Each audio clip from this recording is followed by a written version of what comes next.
देश में अब तक हम राइट्स की बातें बहुत करते आए। हमने अब तक जो बातें की, हमने कहा हमारे ये अधिकार हैं, लेकिन अब वो समय आ गया है कि हमें अपनी ड्यूटीज की भी बात करनी होगी। मैं भी रिस्पॉन्सिबल हूँ अगर मेरे घर के बाहर गंदगी है, मैं भी रिस्पॉन्सिबल हूँ अगर बाहर कोई समस्या है। जब तक कि हम इस चीज का ओनरशिप नहीं लेंगे, तब तक मुझे लगता है कि देश का विकास जिस लेवल पर होना चाहिए, जैसा कि हमारे लोगों ने सोचा था हमारे देश के लिए, वो नहीं हो पाएगा।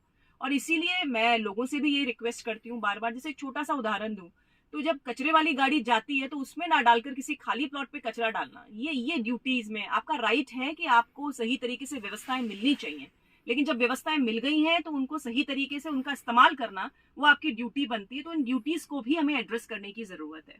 जहां तक देखिए महिलाओं की बात है, मैं महिलाओं को हमेशा ये रिक्वेस्ट करती हूँ, और कई बार मुझे ऐसा भी कहा जाता है कि आप ओल्ड स्कूल है, मतलब आपकी आपकी जो ख्याल है वो पुराने ख्याल है। लेकिन परिवार का भी एक बच्चे के प्रति जो माँ कर सकती है वो कोई और नहीं कर सकता।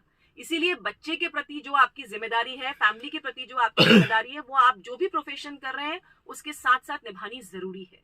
महिलाओं को आगे लाना, जैसे मोदी जी ने भी 33% रिजर्वेशन की प्रक्रिया शुरू कर दिया है, और आगे चल के मुझे उम्मीद है 28-29 में ये एक्चुअल में आपको नजर भी आएगा। लेकिन उसके साथ साथ आपकी जो पारिवारिक जिम्मेदारियां हैं उनको भी निभाना जरूरी है। परिवार जिस तरह से हमारी सनातन संस्कृति का एक हिस्सा रहे हैं, उनमें जो विघटन हो रहा है इन दिनों, वो समाज अगर इस तरह से टूटेगा तो कोई भी देश जो है वो आगे नहीं बढ़ सकता।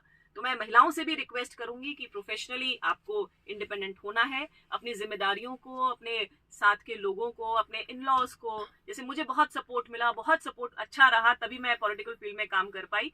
आप अच्छे होंगे तो आसपास के लोग भी अच्छे होंगे। इसीलिए उस पॉजिटिव सोच के साथ काम करें, आगे बढ़ें, और देश को आगे ले जाने के लिए दोनों जेंडर्स को काम करने की जरूरत है। महिलाओं को जैसे आगे लाने के लिए मोदी जी काम कर रहे हैं, आप भी आगे बढ़ें और अपना जो काम है उसको डेडिकेशन से करें। और इसीलिए मैं बार बार इस बात को कहती हूँ कि अपने संस्कारों को बिना छोड़े, अपने रूट्स को बिना, आप रूट से अलग हुए अगर बढ़ेंगे तभी कोई पेड़ फ्लरिश कर सकता है, जब वो रूट उसकी धरातल पर हो।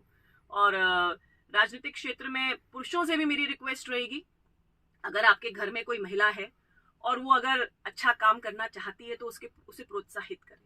अभी भी 70-80% महिला प्रतिनिधि जो है, उनका काम उनके पति देख रहे हैं, उनके ससुर देख रहे हैं, उनके देवर देख रहे हैं।